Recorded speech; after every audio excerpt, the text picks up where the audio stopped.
الحمدللہ رب العالمین والصلاة والسلام علی اشرف الانبیاء والمرسلین اما بعد فاعوذ باللہ من الشیطان الرجیم بسم اللہ الرحمن الرحیم۔ سب سے پہلے میرے چاہنے والے، میرے چینل کو لائک کرنے والے، شیئر کرنے والے، اللہ تعالیٰ آپ کو عزتیں، اللہ تعالیٰ آپ کو شانیں، اللہ تعالیٰ آپ کو مقام اور مرتبہ عطا فرمائے۔ امید ہے کہ آپ ٹھیک ہوں گے۔ اللہ آپ کو صحت کاملہ، علم نافع عطا فرمائے۔ آئیے جس موضوع سخن پر آج ہم نے لب کشائی کرنی ہے وہ موضوع سخن ہے وضو کے فرائض۔ بڑا اہم موضوع ہے، اس پر بڑی توجہ چاہیے۔ وضو کے 4 فرض ہیں۔ نمبر 1، وضو کا پہلا فرض ہے چہرہ دھونا۔ وضو کا دوسرا فرض ہے کونیوں سمیت دونوں بازو دھونا، اور وضو کا تیسرا فرض ہے چوتھائی سر کا مسح کرنا۔ یہ بات ذہن میں رکھ لیں کہ چوتھائی سر کا مسح کرنا یہ فرض ہے، اور پورے سر کا مسح کرنا یہ سنت مبارکہ ہے۔ وضو کا چوتھا فرض ہے ٹخنوں سمیت دونوں پاؤں کو دھونا۔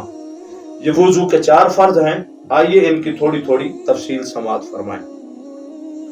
وضو کا پہلا فرض چہرہ دھونا۔ اب محدثین نے چہرے کو کس طرح کہاں تک لکھا ہے؟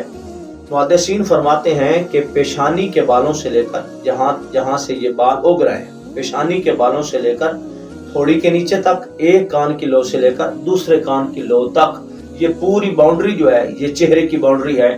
تو یہ وضو کا پہلا فرض ہے چہرہ دھونا۔ بال برابر بھی جگہ خشک نہ رہے۔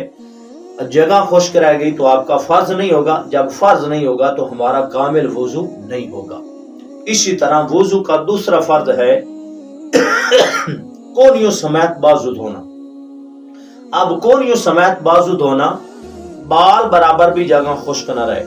اگر جگہ خشک رہ گئی تو آپ کا فرض پورا نہیں ہوگا، جب فرض پورا نہیں ہوگا تو آپ کا وضو بھی نہیں ہوگا۔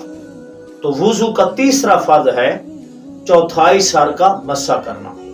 پورے سر کا مسح کرنا یہ سنت ہے، چوتھائی سر کا مسح کرنا یہ فرض ہے۔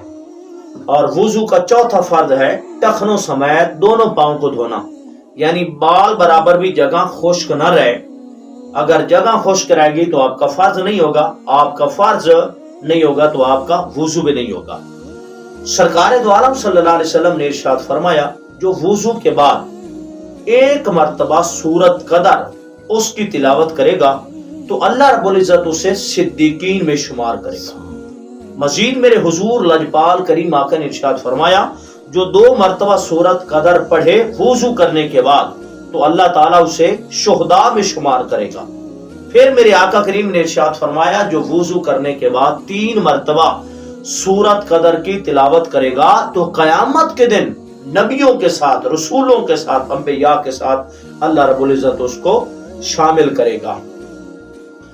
مزید میرے آقا کریم صلی اللہ علیہ وسلم نے ارشاد فرمایا کہ با وضو سونے والا روزہ رکھ کر عبادت کرنے والے کی طرح ہے۔